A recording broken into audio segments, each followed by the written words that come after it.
이재명 민주당 대표가 어제 공직선거법 위반 1심 판결에 항소한 데 이어서 검찰도 오늘 항소를 제기했습니다.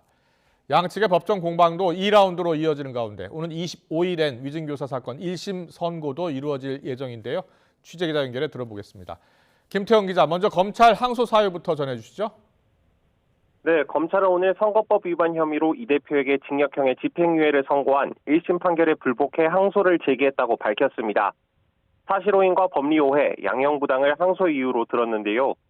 검찰은 이어질 항소심에서 이 대표의 발언이 고 김문기 씨와의 업무상 관계 등 공적, 사적 교유 행위를 부인한 것이라는 점을 입증하겠다고 덧붙였습니다. 또 앞선 결심 공판에서 이 대표에게 징역 2년 실형을 구형했던 만큼 유죄가 선고된 부분에 대한 징역형 집행유예의 양형도 다투겠다는 방침입니다. 앞서 이 대표도 어제 법원에 항소장을 냈습니다. 구체적인 항소 이유에 대해선 아직 알려진 바가 없는데요. 이 대표도 그간 줄곧 무죄를 주장해온 데 이어서 선고 직후에도 법원 판단을 전반적으로 인정할 수 없다고 직접 입장을 밝히기도 했습니다.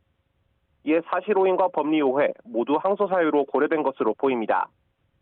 앞서 이 대표는 대선 후보 시절 김 전 처장을 성남시장 시절 몰랐다거나 국토부 압박으로 백현동 부지 용도를 바꿔줬다는 취지로 허위 발언한 혐의 등으로 기소됐습니다. 법원은 지난 15일 이 대표의 일부 혐의를 유죄로 인정해 징역 1년에 집행유예 2년을 선고했는데요.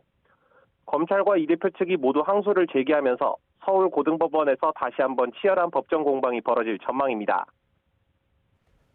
다음 주 월요일엔 이 대표 위증교사 사건 1심 선고도 예정돼 있는데요. 법원이 이번에도 공판 생중계를 불허했다고요? 네, 이 대표 위증교사 사건 1심을 담당하고 있는 중앙지법 제33형사부는 관련 법익과 사건 진행 경과를 고려해 다음 주 선고 생중계를 허락하지 않겠다고 밝혔습니다. 같은 재판부에서 이 대표의 대장동 재판 등 여러 중요 사건을 심리하고 있는 점도 고려된 것으로 해석됩니다. 오늘 25일 오후 2시로 예정된 위증교사 사건 1심 선고는 지난 15일 선거법 사건 때와 마찬가지로 서관 312호 중법정에서 이뤄지는데요. 변론을 진행해온 소법정보다 큰 100여석 규모로 방청객 대상 보안 검색도 강화할 예정입니다. 일반인에게 배정된 좌석은 36석으로 많지 않지만 당일 서초동 주변으로는 지난 15일처럼 보수와 진보 양측에서 많은 인파가 몰릴 것으로 보입니다. 이에 법원도 보안 요원을 추가로 투입해 혹시 모를 사고에 대비하겠다는 방침입니다.